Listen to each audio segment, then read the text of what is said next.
Welcome to my YouTube channel. This is your entrepreneurship tutor, Professor Henry Buisa of Jomo Kenyatta University of Agriculture and Technology in Kenya. Yes, my good fan. Today I want to put this light question. Maybe just a change is as good as a rest. So I'm asking, does history repeat itself? Does history repeat itself? Yes. Somebody, Seton Harris says, history repeats itself, but in such cunning disguise that we never detect the resemblance until the damage is done. And then Mark Twain is quoted to have said, history does not repeat itself, but it does rhyme.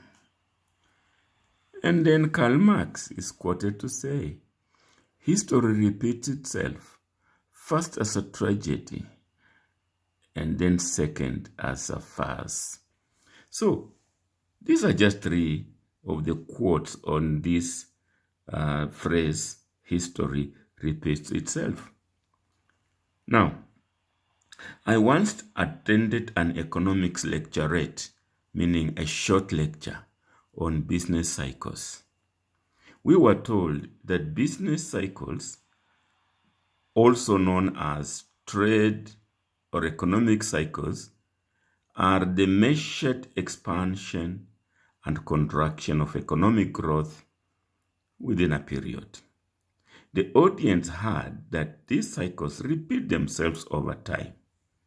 The audience further heard that with a clear understanding of business cycles, business owners can make informed decisions. It was stressed that when running a business, understanding business cycles is essential to success.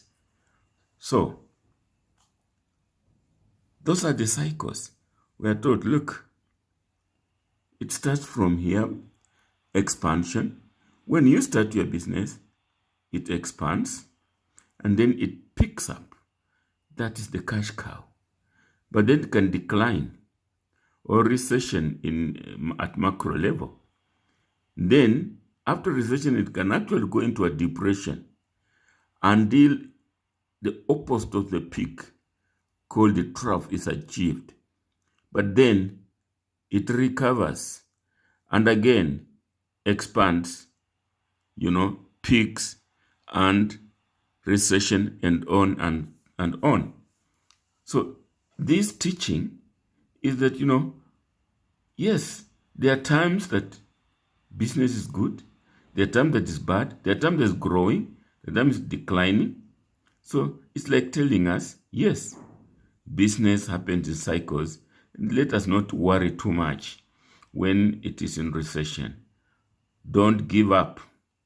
And that is like entrepreneurship, thinking, talking, that resist the bad times because it is ups and downs.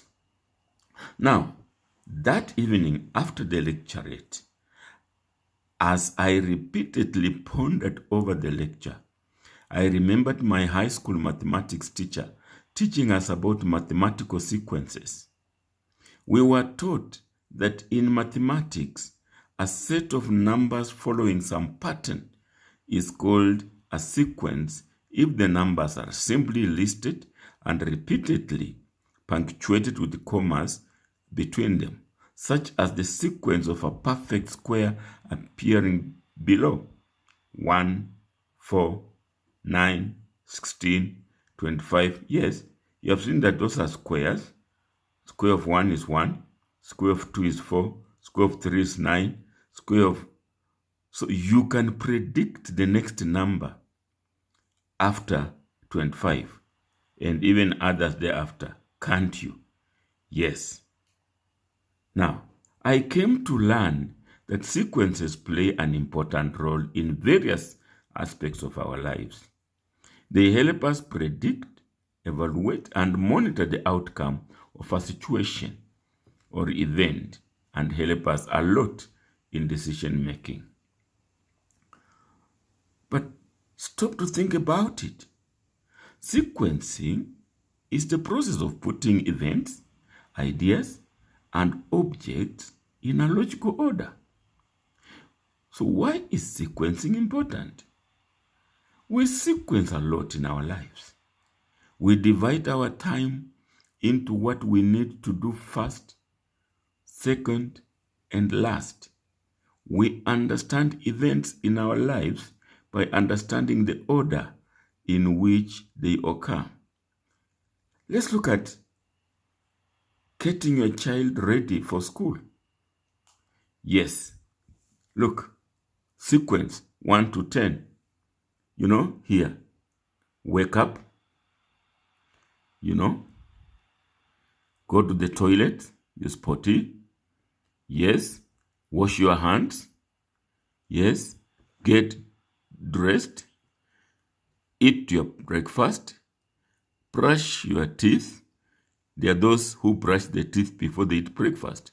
There are those who eat breakfast before they brush their teeth. Arrange your lunch box. Yes, for those carrying lunch boxes. Get your bag, your books, go to the bus, and off to school.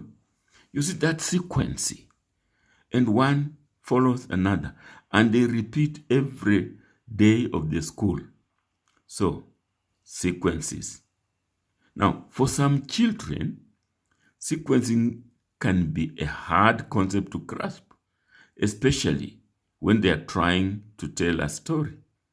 Now, I often listen to my local FM radio station and I hear the children's program presenter using good keywords like first, next, then, and finally to cue children in storytelling. You see, this is a striking example of seeing sequences in our lives. Stop to think about it. We use them all the time, and sometimes what we did yesterday repeats itself today and on and so on. Now, there is something about history and repetition. We're talking of business cycles, repetition. We are doing sequences, repetition. So, I captured this from the Daily Northwestern. The Northwestern and Evanston's only daily news source since 1881, so they call themselves. This is a columnist, Marcus Thuiler, May 2nd, 2019. I've given you the source. He says, history has a tendency to repeat itself. As memory fades, events from the past can become events of the present. Some, like author William Strauss and historian Neil Howe, argue that this is due to the cyclical nature of history. History repeats itself and flows based on the generations.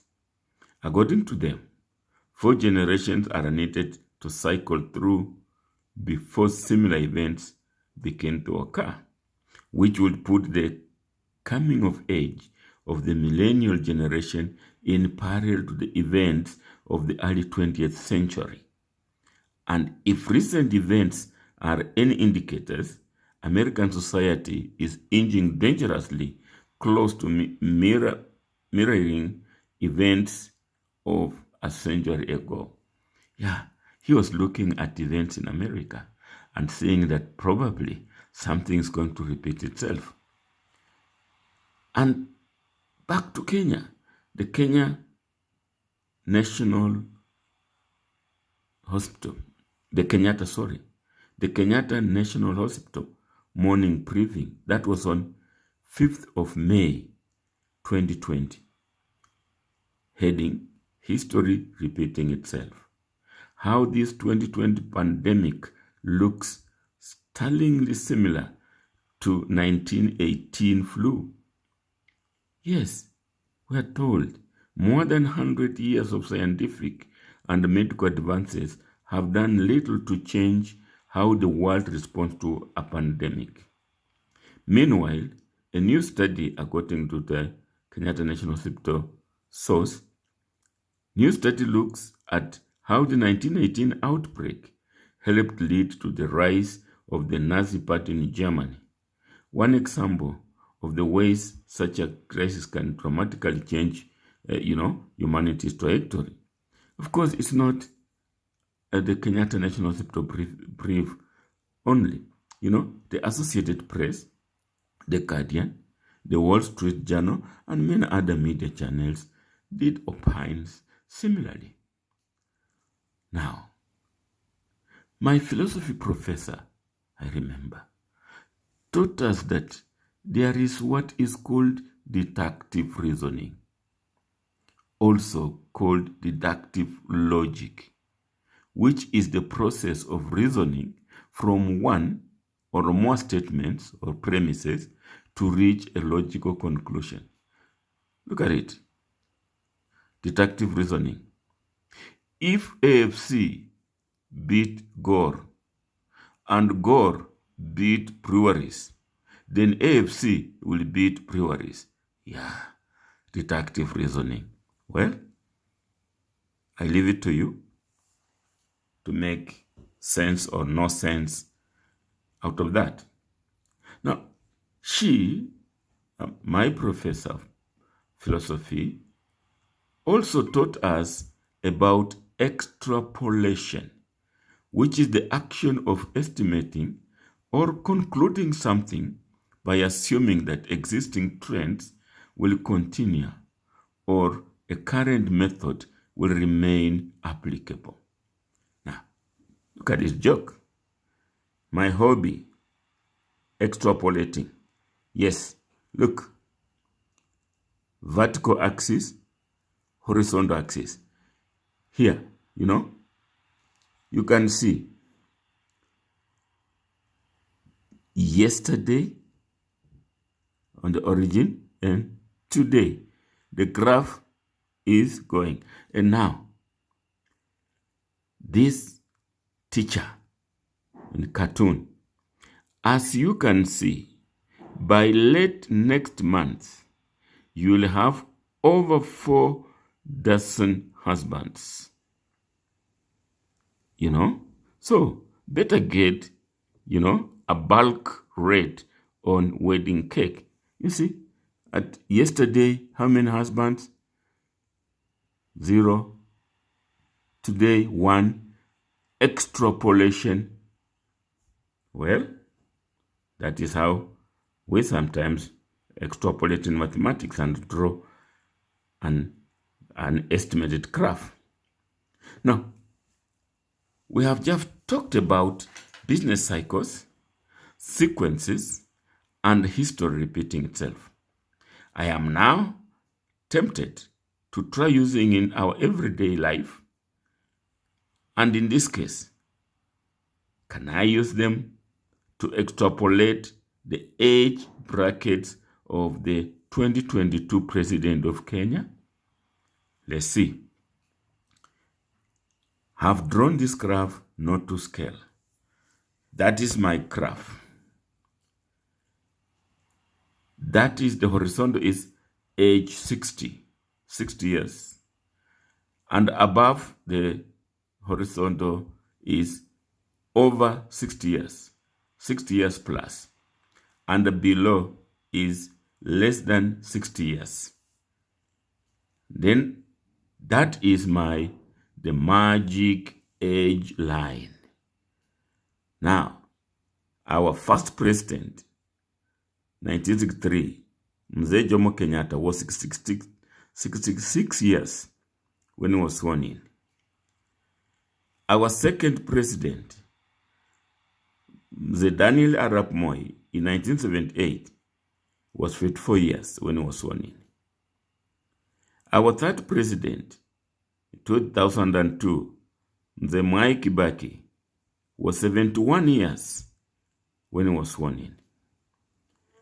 And our fourth president, 2013, Honorable Uhuru Kenyatta was 52 years when he was sworn in. So what are you seeing? A cycle? A sequence? A repetition? Let's see. Look, an over 60 years president handed over to an under 60 years. And then the under 60 years handed over to an over 60 years. Now the over 60 years again handed over to an under 60 years. You know, in relation to the 60 years, we can see first over 60, second under 60, third over 60, fourth under 60. So the question becomes,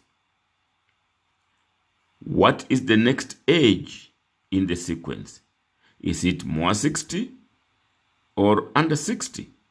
You know, will the president be in 2022, the fifth, will it be over the line or will it be under the line?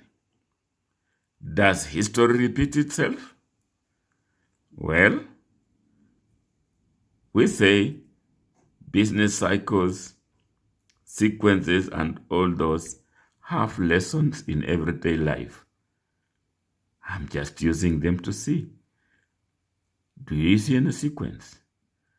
Do I see that it will keep the sequence or will the sequence be destroyed? Does history repeat itself? Well, if you enjoyed it, like it, share it, subscribe, and please leave a comment or a question below the YouTube. Thank you and have a sequential day, won't you?